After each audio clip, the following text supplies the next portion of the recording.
base de chaque belle histoire, il y a un mythe. Si aujourd'hui la ville du Locle est incontestablement le berceau de l'horlogerie suisse, c'est grâce à un homme ingénieux, originaire de la Sagne. Légende ou réalité, on raconte que le jeune Daniel Jean Richard parvint à réparer une montre rapportée d'Angleterre par un marchand de chevaux. Daniel l'étudia et entreprit ensuite de réaliser lui-même un garde-temps. Fort de cette expérience, il ouvre au Locle en 1705 son propre atelier et devient ainsi le père de l'industrie horlogère. Durant 3 siècles, la cité s'est développée autour de la montre. Peu à peu, un transfert technologique s'est réalisé et celui-ci touche actuellement tout le tissu industriel des montagnes neuchâteloises et notamment dans le domaine des microtechniques et du biomédical. La formation des jeunes a toujours été une priorité au Locle, c'est un des atouts de la région.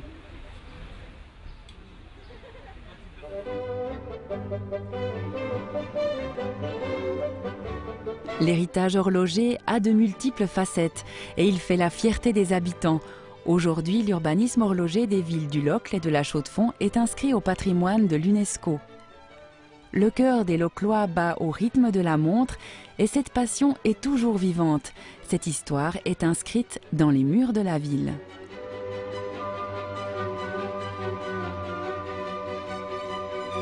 Le château des Monts est un témoignage de l'excellence des horlogers suisses. Dans un cadre exceptionnel, le musée d'horlogerie du Locle offre aux visiteurs des pièces rares. Cette maison de maître est également un tableau saisissant de la vie bourgeoise et horlogère au XVIIIe siècle. Les arts graphiques de la région ont depuis toujours eu beaucoup d'écho à l'extérieur. Le musée des Beaux-Arts abrite des créations graphiques et contemporaines et notamment une riche collection d'estampes.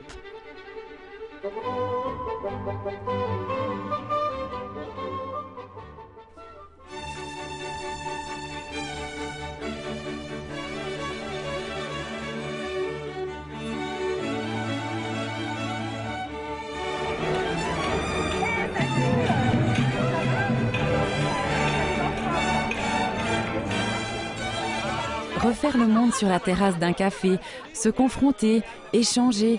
Dans les montagnes neuchâteloises, le débat d'idées a une longue tradition. La place du marché s'inscrit comme un lieu clé, un rendez-vous tacite au cœur de la cité. La qualité de vie n'est pas un vain mot. Au Locle, les habitants bénéficient réellement de cette amitié et de cette convivialité.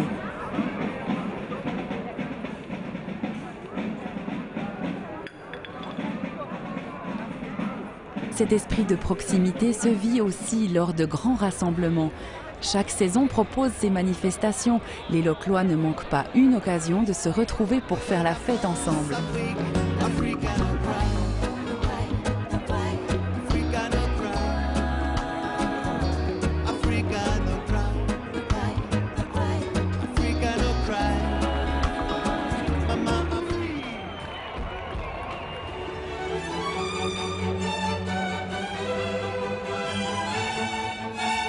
C'est indéniable, la culture avec un grand C se rencontre partout dans les murs de la ville. Musique et théâtre se côtoient.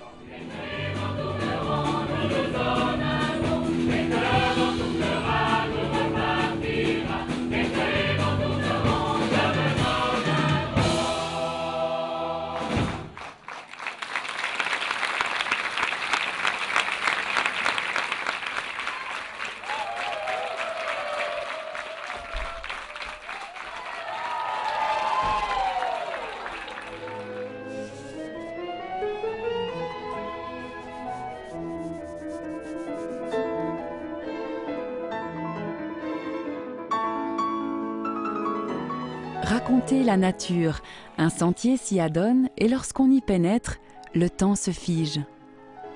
Sa flore, sa faune, cette réserve sauvage offre au regard une expérience forestière unique. À travers cette balade découverte, les randonneurs se ressourcent et s'évadent. Les habitants des montagnes neuchâteloises sont souvent de bons marcheurs. Ils jouissent pleinement d'une situation en communion avec la nature, à quelques pas seulement de la ville du Locle.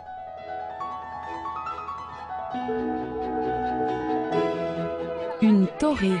Quel est donc ce mot barbare? Parfois appelée feu de berger, la torée est une tradition qui consiste à préparer un grand feu et à y faire cuire sous la cendre un délicieux saucisson neuchâtelois. Qu'il fait bon se laisser vivre!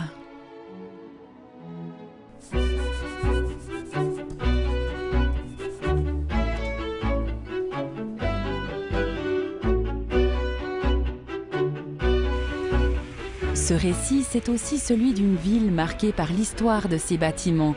Symbole fort de la commune, l'hôtel de ville a été conçu au début du XXe siècle. Cet édifice frappe à la fois par son aspect robuste et fin. Son architecte, Charles Günthert, a su allier plusieurs styles, le Heimatstil dans la toiture et l'Art nouveau pour les chapiteaux et les colonnes. Le plus ancien monument des montagnes neuchâteloises se trouve vraisemblablement au Locle. En effet, le début de la construction de la tour du Temple date de 1520.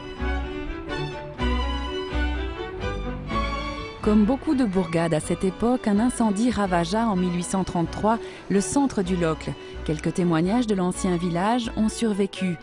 La Bourdonnière est l'une des dernières fermes urbaines de la ville antérieure au sinistre. La cité a aussi de grands noms. Charles-Édouard Jeanneret, plus connu sous le nom de Le Corbusier, a conçu et réalisé au Locle en 1912 la villa La Forêt qui trône sur la côte des Biaudes. De conception très novatrice, cette bâtisse peut être qualifiée de première œuvre monumentale de l'architecte. Mais la ville n'est pas restée figée. De nouveaux projets ont éclos et petit à petit, la cité a grandi.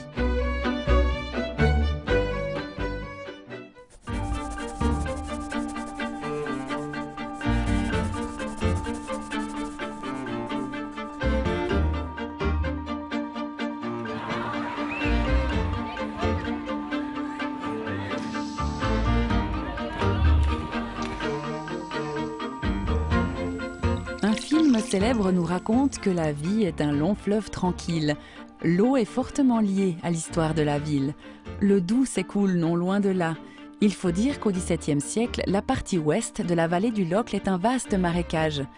Grâce à l'ingéniosité de quelques pionniers, une véritable usine souterraine s'est construite. Dès lors, entre le village et le col, la force de l'eau souterraine a actionné les moulins du col des Roches.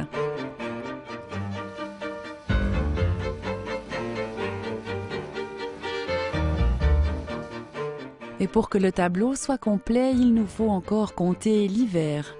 En effet, le Locle se trouve dans une haute vallée du Jura neuchâtelois à 920 mètres d'altitude.